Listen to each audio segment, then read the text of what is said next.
Bueno, hola jóvenes.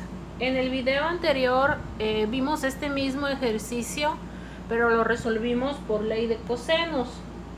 Ahora vamos a resolver este mismo ejercicio, pero ahora utilizando sumatoria de fuerzas. Tenemos dos fuerzas, ¿no? Una fuerza de 2 kilonewtons que está a 45 grados y una fuerza de 6 kilonewtons que se encuentra a 60 grados. Vamos a calcular la resultante y su dirección. Entonces, para eso, pues vamos a hacer una sumatoria de fuerzas. Yo tengo que la sumatoria de fuerzas en X, pues van a ser todas las componentes en el eje de las X. Aquí tenemos el eje de coordenadas. Este es el eje de las Y y este es el eje de las X. Entonces vamos con la fuerza de 2 kilonewtons que se encuentra hacia la derecha, ¿verdad? Si yo saco mi componente, si aquí formo un triángulo, pues mi componente en el eje de las X pues sería con la función de coseno y serían 45 grados.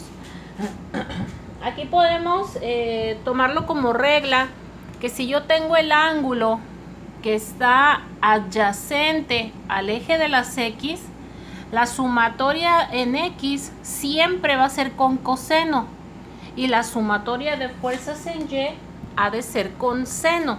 Entonces aquí tengo 2 kilonewtons coseno de 45. Como está hacia la derecha es positivo, la otra es hacia la izquierda, entonces es negativa y va a ser 6 kilonewtons coseno de 60. Y esas son las dos fuerzas involucradas en el eje de las X.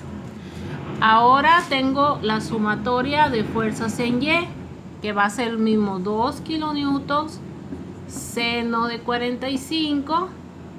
Checamos el signo. La componente en Y va hacia abajo para los dos casos. Entonces los dos van a ser negativos. Menos 6 kilonewtons seno de 60. Y ya tengo las componentes en el eje de las X y las componentes en el eje de las Y.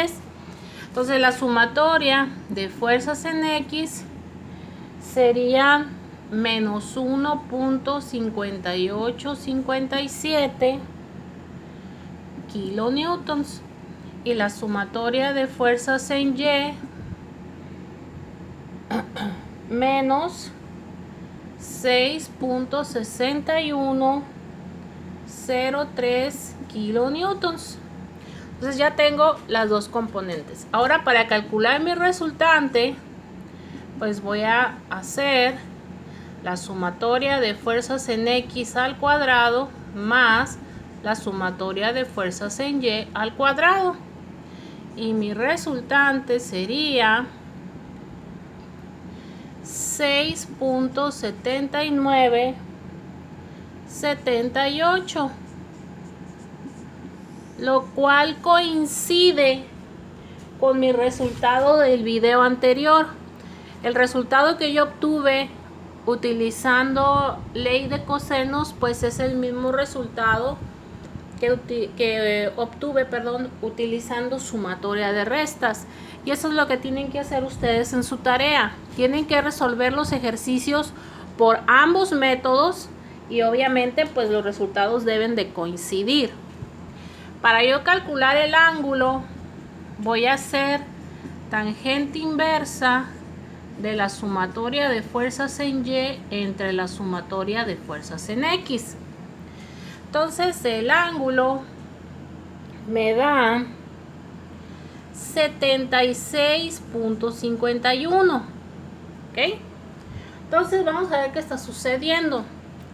Si yo tengo mi eje de coordenadas, este es el eje de las X y este es el eje de las Y, la componente en X es menos 1.58, quiere decir que está para acá, menos 1.58 kilonewtons. y la sumatoria de fuerzas en Y menos 6.61, que sería esto. Menos 6.61 kilonewtons. Entonces, ¿qué quiere decir? Que mi resultante pues tiene que ir por aquí. Esta es la resultante. ¿Y qué ángulo fue el que obtuve?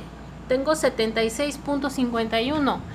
Es este el ángulo que me está dando el cálculo. Entonces yo tengo que sumarle 180 grados más los 76.51 y ya pues me daría mi resultado, que sería, bueno, entonces mi resultado sería 256.51 grados. Ese sería el ángulo que está formando la resultante. Aquí, como estamos manejando decimales, pues tal vez, ¿verdad?, nos pudiera variar un poco el resultado, pero un poco, ¿no? O sea, no es de que en uno nos dé 6.79 y en el otro te dé 7, pues ya hay mucha variación, ¿no? Entonces hay que verificar sobre todo los signos, hay que checar cómo se comportan los signos en cada uno de los cuadrantes y revisar el procedimiento. Bueno, espero les haya quedado claro el procedimiento para calcular la sumatoria de fuerzas y para calcular la resultante. Cualquier cosa, pues pueden mandarme mensajito, ya saben, ¿no? Entonces aquí ya está la segunda parte de la meta 2.2. Saludos a todos.